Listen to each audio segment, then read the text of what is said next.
Ouais, ça brasse un peu partout sur les marchés boursiers. Là. Je veux pas faire une chronique boursière, mais on dirait qu'il y a comme un genre de malaise là, actuellement. Les gens savent plus trop à quel sein se vouer l'intelligence artificielle. T'en sers-tu, toi, de l'intelligence artificielle? Moi, je ne m'en sers pas. Je pense que je suis la seule. Puis je sais que probablement que éventuellement, je vais être en retard sur tout le monde, mais il y a quelque chose, moi, dans la technologie que je suis pour l'avancée de la médecine, de la santé, tout ça. Sur mon plan personnel, j'ai l'impression d'être plus paresseuse. Même avec mon téléphone intelligent. Avant, je connaissais les numéros de téléphone de tout le monde. Maintenant, je connais même plus le mien. Il y a quelque chose là-dessus qui me fait paniquer sur plus capable de reculer sans caméra de recul. Bref, ça, je sais que c'est pas une opinion qui est très populaire. Mais Emma, toi, tu utilises l'intelligence artificielle à tous les jours, là, mettons? C'est quoi ton verbe? Au début, j'utilisais beaucoup, mais maintenant, j'essaie de comme slow down sur l'intelligence artificielle. Un peu comme Isa, tu as peur que ça te chicote dans le cerveau? Oui, vraiment. J'ai vraiment peur de devenir brain rot.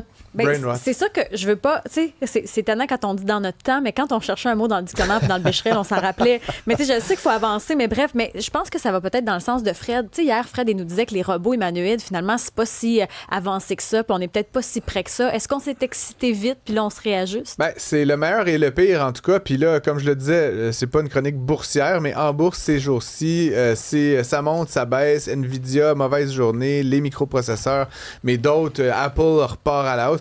Ce dont j'aimerais qu'on parle, c'est de la dévalorisation, mais Philippe Richard-Bertrand, toi, tu te connais en technologie. Ouais. Toi, je pense que tu utilises l'IA plus que la moyenne des autres. Mais c'est-tu un buzz? C'est-tu une bulle?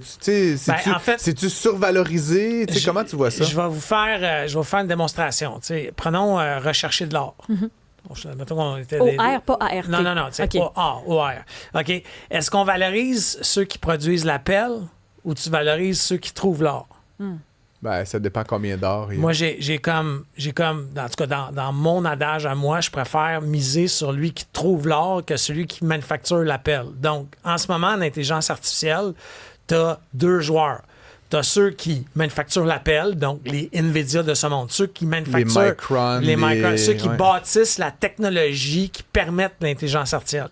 Puis les trouveurs d'or, c'est les Apple de ce monde, ceux qui mettent des appareils dans les mains du monde. Là, en ce moment, Apple a des centaines de millions d'appareils dans les mains des gens qui peuvent t'amener dans la panne de ta main ou dans ta tablette, du moins dans tes mains, l'outil que tu vas utiliser pour te connecter à l'intelligence artificielle. L'intelligence artificielle, là, ils ne transmettent pas ça dans ton cerveau direct encore. C'est pas en ondes hertziennes. Là. Alors, moi, je pense que c'est ça qu'on est en train de voir. C'est une correction que le marché se dit « Hey, moi, j'aime mieux les trouveurs d'or que ceux qui manufacturent la pelle. » Alors ça, puis on le voit dans d'autres domaines, là, parce que prends des gros joueurs comme IBM a mangé une dégelée hier. Là, oui, mais genre, ils ont perdu 25% une journée. By the way, c'est du jamais vu depuis l'histoire. Pour une entreprise de cette taille-là, en tout cas, c'est assez rare que ça arrive. Mais la raison, c'est parce que là, tu te dis, est-ce qu'ils vont... eux, ils ont averti qu'il n'y aurait pas les profits espérés. Puis là, là, on vit que le marché a des attentes. Les marchés financiers, là, les investisseurs, les fonds de capital de risque et tout ce monde-là ont des attentes qui sont démesurées par rapport à une entreprise comme ça. Puis pour les auditeurs qui nous écoutent, ceux qui ont vu le film BlackBerry, qui est extraordinaire. C'est très bon. Mais BlackBerry... genre de docu-fiction. Mais tu sais, ce que ça reprend explique... l'histoire, mais avec des comédiens. Un peu fictif, mais ce que ça explique, c'est que BlackBerry a jamais vu dans son rétroviseur ou dans son angle mort que les entreprises des télécommunications se cherchaient non pas à diminuer les frais du réseau, mais trouver une bébelle à charger aux consommateurs qui avaient l'appareil dans leurs mains quelque chose de plus cher pour augmenter la facture mensuelle. Et là, ils sont arrivés avec un Apple qui, by the way, là, quand tu comparais un BlackBerry avec un Apple... Les premiers, iPhone, moi, je préférais mon BlackBerry. Oui, mais c'était une révolution, BlackBerry. Tu ne consommais pas de data avec le BlackBerry. Puis les telcos, on appelle ça des telcos, là, les opérateurs mobiles, bien, on voulait augmenter la facture moyenne. Et la facture moyenne a augmenté de façon phénoménale. Et là, l'appareil, le Vidéotron, le Fido de ce monde, le Rogers, le Bell, du jour au lendemain, avec le même nombre d'abonnés, tu avais 30 de plus de revenus. Ouais. Alors, c'est un peu ça que tout le monde vit en ce moment avec l'intelligence artificielle. C'est bien beau, la bébelle qui processe, mais c'est qui va générer l'utilisation? C'est la personne c'est l'utilisateur qui a l'appareil dans ses mains. Est-ce que dans certains cas, on pourrait vivre une histoire à la BlackBerry où on a eu une montée fulgurante, mais une descente qui a fait mal? Bien, il y a quelqu'un qui va arriver à un moment donné sur le marché avec un appareil hyper connecté. OK? Puis, tu sais, en ce moment, là, moi, je me suis intéressé à une tablette. Tu sais, il y a la tablette Remarkable, là, qui te permet de prendre des notes. Qui est, elle, plutôt basique. Là. C'est comme qui très fait basique. une chose. Là, mais là, ils en ont lancé une nouvelle qui a un LLM, donc il y a de l'intelligence artificielle mis dans l'appareil. Et en plus, l'appareil te permet d'enregistrer une rencontre. Alors, c'est comme, je prendrais mes notes, là, puis ça enregistrait notre discussion, ça met ça dans la LLM, ça fait un résumé.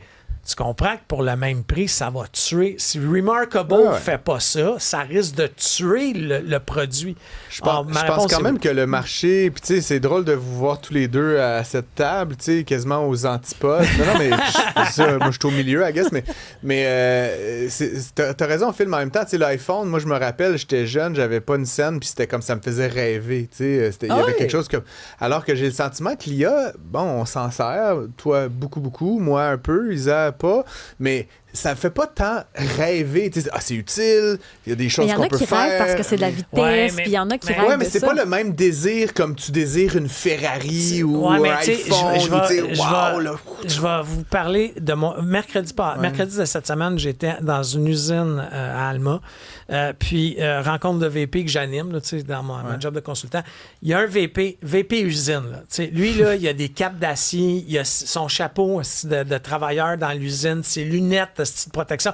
Je pense qu'il dort avec. Je dis allô, il s'appelle Phil, il va rire. Mais lui, là, la semaine passée, on lui a demandé de faire quelque chose, des tableaux. Puis, c'est un gars d'usine des tableaux. Puis, il s'est mis à utiliser l'intelligence artificielle qui est autorisée dans cette entreprise-là. Puis, ça lui a fait des tableaux de comparatifs sur les ventes des 3 dernières années, le taux de coupe du bois. Tu sais, il dit, j'aurais passé 2 week-ends à faire ça. Là. Puis, ça m'a fait ça en 3 minutes. Puis il a été capable de nous présenter. Là. Puis tu sais, il en était fier en tabarouette de son Excel hier. Puis avec raison. Alors, ça fait rêver du monde, Francis, parce que ça fait rêver du monde. Le travail. Il y a quelques geeks, là, et j'en fais partie. C'est pas un geek, ce gars-là. Non, il y en a plein qui vont te parler de productivité. Je pense qu'il y a un flip phone encore. Du monde qui se réveille la nuit pour penser à un Excel, là, c'est pas la moyenne des autres. Mais c'est pas tant le Excel que ce que ça offre comme économie de temps. Ce que j'essaie de vous dire, c'est que le iPhone est la raison pour laquelle Apple est devenu d'ailleurs aujourd'hui l'entreprise la plus valorisée au monde. Ils ont redépassé Nvidia. Mais c'est un appareil. Mais c'est le rêve, Phil. On te vend un objet qui est comme... Mais on est dans la dématérialisation de désirable. Ouais, mais l'IA, pour moi, c'est pas désirable. C'est utile, c'est super, il y a un petit peu de magie, ça fait des choses qui te surprennent, mais si tu te réveilles pas la nuit pour dire « Ah, l'IA, je t'aime! » j'ai hâte à demain d'aller chercher ma nouvelle voiture ou de déménager dans ma nouvelle maison. Il n'y a pas comme ce rapport-là à l'objet. Et donc, c'est pour ça que je suis comme, pour moi, toujours un peu de voir ces gens-là d'IA dire « Ça va être les compagnies les plus valorisées au monde. » C'est comme si tu me disais « Hey, moi, je vends des tuyaux en PVC. » Tu dis « Ah, wow! » Je suis sûr qu'il y a du monde qui tripe ces tuyaux en PVC, là, j'ai rien contre. Mais toute la population ne tripe pas là-dessus. Mais toute la population ne tripe pas sur les iPhones. Le nombre qui en ont vendu. Mais moi, j'ai un iPhone puis je tripe pas dessus. Moi, si j'avais à miser, encore une fois, je reviens avec mon histoire de pelle puis de ceux qui trouvent l'or. Moi, je vais préférer miser sur ceux qui trouvent l'or. Alors, moi, je vais préférer investir, si j'avais de l'argent à investir dans ce type d'entreprise-là, dans un Apple. C'est drôle parce que la sagesse populaire, c'est exactement l'inverse. In a gold rush, acheter ceux qui vendent des pelles, mais toi tu prends le bout inverse, puis j'aime ça. Phil, je pense qu'on va t'inviter lundi parce que ton autre sujet, j'avais envie qu'on le fasse, on n'a pas le temps, mais faut-il abolir les vacances de la construction? On abolit ça, c'est fini. C'est fini. Garde-toi-en, lundi on t'invite dans le show exceptionnellement, puis on fout le bordel, mesdames et messieurs. Merci Phil. C'est terminé. Revenez à job lundi. Il y a son œil tannant. Ah oui, il est tannant.